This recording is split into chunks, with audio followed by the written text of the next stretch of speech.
Students, इस video में हम लोग पढ़ेंगे circulation of blood in human beings. ठीक है, यानी कि blood circulation in human beings. यहाँ जो फिगर दिखा रहा है इसमें हम लोगों को ऐसे भी समझ में आएगा कि ये रेड और ब्लू क्यों दिख रहा है।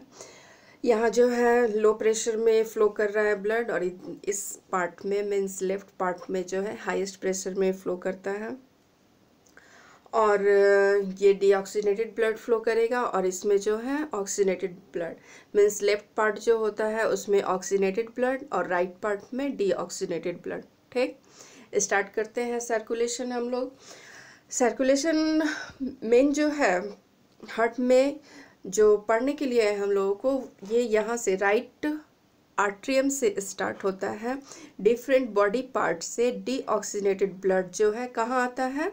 राइट आर्ट्रियम में। 4 पार्ट होता है हार्ट का, right atrium, left atrium, right ventricles, left ventricles. ठीक है, तो ब्लड जो होता है, और कैसा ब्लड आएगा? डीऑक्सीनेटेड ब्लड आएगा, और वो कहाँ पे आएगा? राइट आर्ट्रियम में। ठीक है, जब राइट आर्ट्रियम जो है कॉन्ट्रैक्ट करेगा तो ब्लड कहाँ पे जाएगा?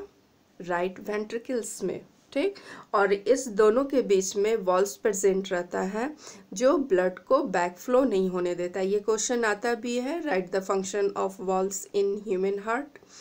तो इसके बाद जो है राइट वेंट्रिकल से ब्लड जो है पल्मोनरी आर्टरी के द्वारा कहाँ जाता है? लंग्स में।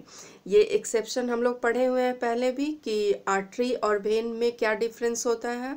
आर्टरी में ऑक्सीनेटेड ब्लड जाता है accept pulmonary artery. Pulmonary artery में कैसा ब्लड फ्लो करता है? डीऑक्सीनेटेड। ठीक है, और वेन में जो है डीऑक्सीनेटेड ब्लड फ्लो करता है एक्सेप्ट पल्मोनरी वेन। क्लियर है यहाँ तक?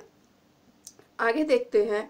पल्मोनरी आर्टरी के द्वारा हार्ट का ब्लड कहाँ गया? लंग में जाएगा। ठीक है, वहाँ पे एक्सचेंज ऑफ गैसेस होगा, means carbon dioxide rich blood जो है वो किस में चेंज हो जाएगा? ऑक्सीजन रिच ब्लड में। ठीक है, और लंग से फिर वापस ब्लड कहाँ पे आएगा, और कैसा ब्लड आएगा? जब लंग से आएगा तो oxygen rich means oxygenated blood जो है वापस आता है लेफ्ट ऑरिकल्स में या फिर लेफ्ट आर्ट्रिया में। ठीक है, उसके बाद जो है लेफ्ट आर्ट्रिया कॉन्ट्रैक्ट करता है और ब्लड कहाँ आता है? लेफ्ट वेंट्रिकल्स में। ठीक है, और लेफ्ट आर्ट्रिया और लेफ्ट वेंट्रिकल्स के बीच में भी वॉल्स प्रेजेंट होता है, और यहाँ पे भी वॉल्स का वही फंक्शन होता है जो राइट साइड में होता है, मीन्स ब्लड को बैक फ्लो होने से बचाता है या फिर प्रिवेंट करता है।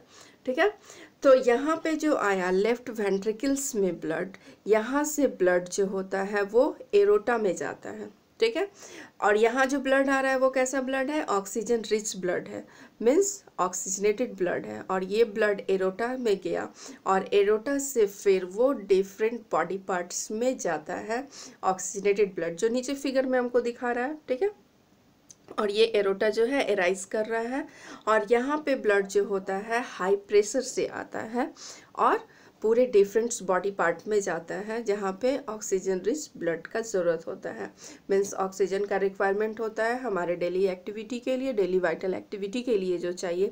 इस तरह जो है ब्लड का होते रहता है, और जब डिफरेंट बॉडी पार्ट्स में ऑक्सीनेटेड ब्लड गया जहाँ पे ज़रूरत है, फिर वो ब्लड किस में चेंज हो जाता है बॉडी में? कार्बन डाइऑक्साइड रिच ब्लड में, मीन्स डीऑक्सीनेटेड ब्लड में चेंज होता है। फिर वापस वैसे ही जो है, हाँ एक चीज़ यहाँ पे छूट गया था, जो ब्लड डिफरेंट बॉडी पार्ट्स से जो आता है हार्ट में वो किसके थ्रू आता है? वेना कैवा के द्वारा। अपर पार्ट से आता है तो उसको बोलते हैं सुपेरियर वेना केवा, और लोअर बॉडी पार्ट से आता है तो उसको बोलते हैं इन्फेरियर वेना केवा। ठीक है, इस तरह जो है blood lungs to heart and hearts to different body parts जो है वो डिस्ट्रीब्यूट करता है एक साइकिल के फॉर्म में। तो इसको हम लोग बोलते हैं ब्लड सर्कुलेशन। Thank you.